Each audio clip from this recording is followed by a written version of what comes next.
బాలకృష్ణ నటిస్తున్న తాజా చిత్రం పైసా వసూల్. పూరి జగన్నాథ్ దర్శకత్వంలో భవ్య క్రియేషన్స్ పతాకంపై వి ఆనంద్ ప్రసాద్ ఈ చిత్రాన్ని నిర్మిస్తున్నారు. శ్రియా, ముస్కాన్, ఖైరాదత్ కథానాయకులు. నిర్మాణానంతర కార్యక్రమాలు జరుపుకుంటున్న ఈ చిత్రాన్ని సెప్టెంబర్ 1న విడుదల చేస్తున్నారు. ఈ సందర్భంగా దర్శకుడు మాట్లాడుతూ, నందమూరి అభిమానులు కోరుకునే అంశాలన్నీ ఈ చిత్రంలో ఉంటాయి. బాలకృష్ణ ఫుల్ ఎనర్జెటిక్ పాత్రలో నటించారు. పోరాట ఘట్టాల్లో ఎలాంటి డూప్ లేకుండా ఆయన నటించిన సన్నివేశాలు ఆకట్టుకుంటాయి. ఇప్పటి వరకు బాలకృష్ణను చూపించని కొత్త తరహా పాత్రలో చూపిస్తున్నాను.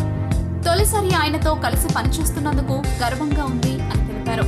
నిర్మాత మాట్లాడుతూ, ఇటీవల విడుదల చేసిన స్టంపర్ కు అద్భుతమైన స్పందన లభిస్తుంది.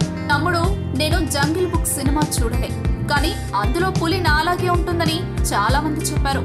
అది నిజమో కాదో మీరే చెప్పాలి అంటూ బాలకృష్ణ చెప్పిన డైలాగులు అభిమానులను అలరిస్తున్నాయి. సినిమా కూడా అదే స్థాయిలో ఆకట్టుకుంటుంది. త్వరలో ఆడియోను విడుదల చేస్తామన్నారు. కబీర్ బేడి, ఆలీ, పృథ్వీ, పవిత్ర లోకేష్, విక్రమ్జిత్ తదితరులు నటిస్తున్నారు. ఇంతకుముందు ఏం చేసావు? నేనా? షార్ట్ ఫిల్మ్ తీసా, తల పగిలింది. ఎవరిది? షార్ట్ ఫిల్మ్ పేరు సార్. Nice name. ఎప్పుడైతే నీకు బ్రేకప్ అయిందని తెలిసిందో, ఐ ఫెల్ట్ బ్యాడ్. నిజంగా